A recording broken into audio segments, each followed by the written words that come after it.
ओंकारबिंदुसंयुक्तं नित्यं ध्यायन्ति योगिनां कामदं मोक्षदं तुभ्यं ओंकाराय नमो नमः।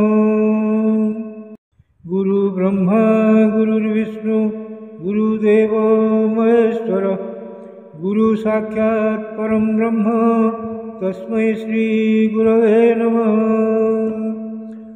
अज्ञानतिमिरान्धस्य ज्ञानाञ्जनशलाकया चक्षुरुन्मीलितं येन तस्मै श्री गुरवे नमः।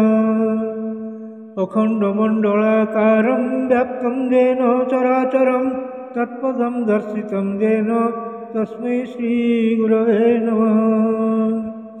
ध्यानमूलं गुरोर्मूर्तिः पूजामूलं गुरोर्पदं मंत्रमूलं गुरोर्वाक्यं मोक्षमूलं गुरोर्कृपा। मन्नाथ श्री जगन्नाथ मद्गुरु श्री जगद्गुरु मदात्मा सर्वभूतात्मा तस्मै श्री गुरवे नमः। जंदारु ब्रह्ममूर्ति प्रणवतनुधरं सर्ववेदान्तसारं भक्तानां कल्पवृक्ष भवजलतरणी सर्वतत्त्वानुतत्त्वं योगिनां हंसतत्त्वं हरिहरनमितं श्रीपति वैष्णवानां शैवानां भैरवश्च पशुपतिः परमशक्तितत्त्वं च शाक्तं बौद्धानां बुद्धसाक्षात् ऋषभजतिवर जैनसिद्धान्तसारं तं देव पातु नित्यं कलिकलुषहरं नीलशैलाधिनाथं। श्रीमद्भागवत महापुराणं तृतीयस्कन्ध षोडशोऽध्यायः। जय विजयंकर वैकुंठरु पतन। नारायणं नमस्कृत्यं नरं चैव नरोत्तमं देवीं सरस्वतीं व्यासं ततो जयमुदीरयेत्। मूकं करोति वाचालं पङ्गुं लङ्घयते गिरिं यत्कृपातमहं वन्दे परमानन्दमाधवम्। निगमकल्पतरोर्गलितं फलं सुखमुखातमृतं द्रवसंयुतं पिबतं भागवतं रसमालयं मुहुर्मुहुः रसिका भुवि भावुकाः। ब्रह्मोवाच इति तद्गुणतां तेषां मुनीनां योगधर्मिणां प्रतिनन्द्य जगात् एदं वैकुण्ठनिलयो विभुः। श्रीमद्भगवानुवाच एतौ तौ पार्षदौ मह्यं जयो विजय एव च कदर्थीकृत्य मां जद्भो भोः गात्रामतिक्रमम्। जस्त्वेतयोर्धृतो दण्डो भवभीज मां मनोव्रतैः स एवानुमतोऽस्माभिर्मुनयो देवहेळनात्। तद्वः प्रसादयामद्य ब्रह्मदैवं परं हि मे तद्धित्यात्मकृतं वन्दे यत्स्वबुद्धिरसत्कृतः। जन्नामानि च गृह्णाति लोकभृत्यै कृतागसि सोऽसाधु वादतत्कीर्तिं हन्ति त्वच्चमिवामय। यस्यामृतामलयसः श्रवणावगाः सद्यः पुनाति जगतश्च पचाद्विकुण्ठ सोऽहं भवद्भ्य उपलब्धस्तुत्यर्षिकीर्ति छिन्द्यां स्वबाहुमपि वः प्रतिकूलवृत्तिं।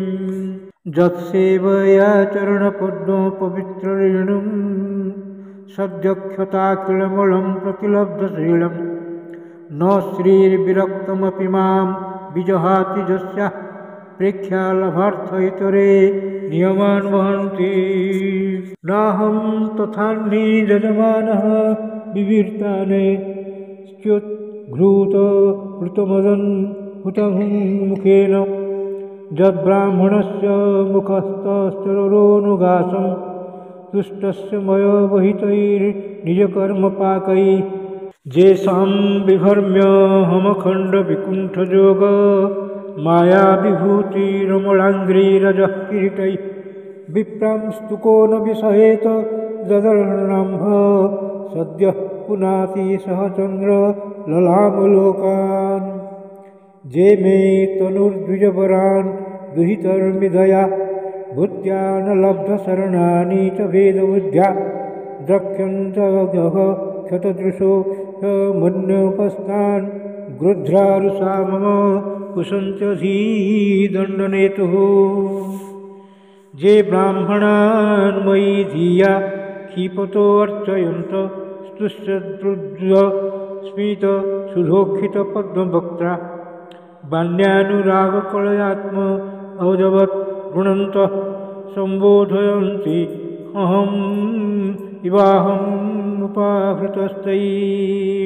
तन्मे स्वभर्तृरवसायम् अलक्ष्यमाणौ युष्मत् व्यतिक्रमगतिं प्रतिपद्य सद्यः भूयो ममान्तिकं मितां तदनुग्रहामे यत्कल्पताम् अचिरतो घृतयोर्विवासः ब्रह्मोवाच अथ तस्य सतीं देवीं ऋषिकुल्यां सरस्वतीं नास्वाद्य मन्युदष्टानां तेषामात्मप्यतृप्यत सतीं व्यादाय शृण्वन्तो लक्ष्मीं गुर्वर्थगह्वरां विगाह्यागाधगम्भीरां न विदुष्ट चिकीर्षितं तेजोगमाययार् अब्धपारमिष्टमहोदयं प्रोचुः प्राञ्जलयो विप्रा प्रहृष्टा क्षुभितत्वत ऋषयौचुः न वयं भगवन् विध्वस्तव देव चिकीर्षितं कृतो मे अनुग्रहश्चेति जदधत्प्रभाससे ब्रह्मण्यस्य परं दैवं ब्राह्मणा क्रीडते प्रभु विप्राणां देवदेवानां भगवानात्मदैवतम् त्वत्तः सनातनो धर्मो रक्ष्यते तनुभिस्तव धर्मस्य परमो गुह्यो निर्विकारो भवान्मतः तरन्ति हञ्जसा मृत्युं निवृत्ता जदनुग्रहात् योगिनः स भवान् किं स्वीदनुगृह्यते तत्परैः जम्बै विभूतिरपजात्यनुवेळमन्यैः अर्थार्थिभिः स्वशिरसा धृतपादरेणु धन्यार्चिताङ्घ्री तुलसीन वदामधाम्नो लोकं मधुव्रतपतिर्यव्य कामयानां जस्तां विविक्तचरितैरनुवर्तमानां नान्यानात्याद्रियत् परमभागवतः प्रसङ्गः सत्त्वं द्विजानुपथपुण्यरजः पुनित श्रीवत्सलक्ष्मो किमुगा भगवान् जनस्त्वं धर्मस्य ते भगवत् त्रिजुगत्रिभिः सही पद्भिश्चराचरमिदं द्विजदेवतार्थं नूनं भ्रूतं तदभिघातिरतस्तमश्च सत्त्वेन नो वरदया तनुभानिनश्च न त्वं द्विजोत्तमकूलं यदीहात्मगोपं गोप्ता वृषः स्वहरणेन श्मश्रूनुतेन गर्ह्येव नङ्ख्यन्ति शिव तव देवपन्था लोकगृहिश्च दृषभश्च हि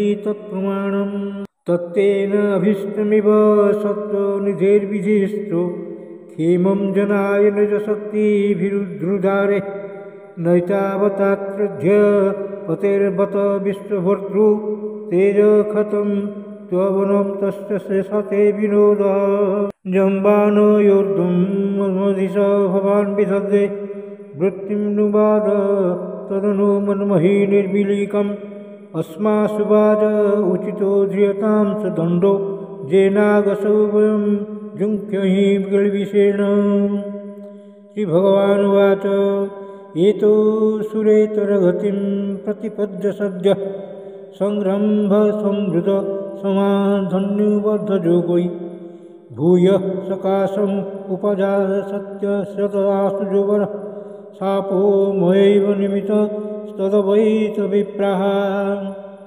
ब्रह्मोवाच अथ ते मुनयो दृष्ट्वा नयनानन्दभाजनं वैकुण्ठं तदधिष्ठानं विकुण्ठं च स्वयंप्रभं। भगवन्तं परिक्रम्य प्रणिपत्यानुमान्य च प्रतिजग्नु प्रमुदिता संसन्तो वैष्णवीं श्रियम्। भगवाननुगावाह जातं मा वैष्णवस्पृशं ब्रह्म तेजः समर्थोऽपि हन्तुं नेच्छे मतं तु मे। एतत्पुरैव निर्दिष्टं रमया क्रुद्धया ददा पुरा बभारिता द्वारि विशन्ति मद्युपारते। मयि संरम्भयोगेन निस्त्यज्य ब्रह्महेळनं प्रत्येष्यतं विनिकासं मे कालेनाल्प्य सा पुनः। द्वास्थावादिश्य भगवान् विमानश्रेणिभूषणं सर्वातिशयया लक्ष्म्या दृष्टं स्वजस्नवामाविशत्। तौ तु गिर्बाणवृषभौ दुस्तराद्धरिलोकतः हतश्रियौ ब्रह्मशापात् अभूतां विगतस्मयो। तदा विकुण्ठधीषणात् त्वयोर्निपतमानयो हाहाकारो महान् आसीत् विमानाग्रेषु पुत्रकाः। तावेव ह्यधुना प्राप्तौ पार्षदप्रवरौ हरे जिते जठरनिर्विष्टं काश्यपं तेजोल्बणम्।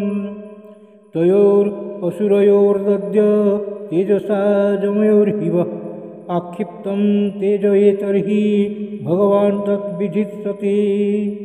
विश्वस्य जस्थिति लभेतुरद्यो योगेश्वरैरपि दुरतयो जोगमाय क्षेमं विधासति स न भगवान् सृष्टिश स्तुत्यास्मदीयविमृशेन क्रियानिहार्थ। इति श्रीमद्भागवते महापुराणे पारमहंस्यां संहितायां तृतीयस्कन्धे षोडशोऽध्यायः। भीमस्यापि रणे भङ्गो मुनिरपि मतिभ्रमं यदि शुद्धं वशुद्धं वा मम दोष न विद्यते। श्रीकृष्णार्पणमस्तु श्रीकृष्णार्पणमस्तु श्रीकृष्णार्पणमस्तु।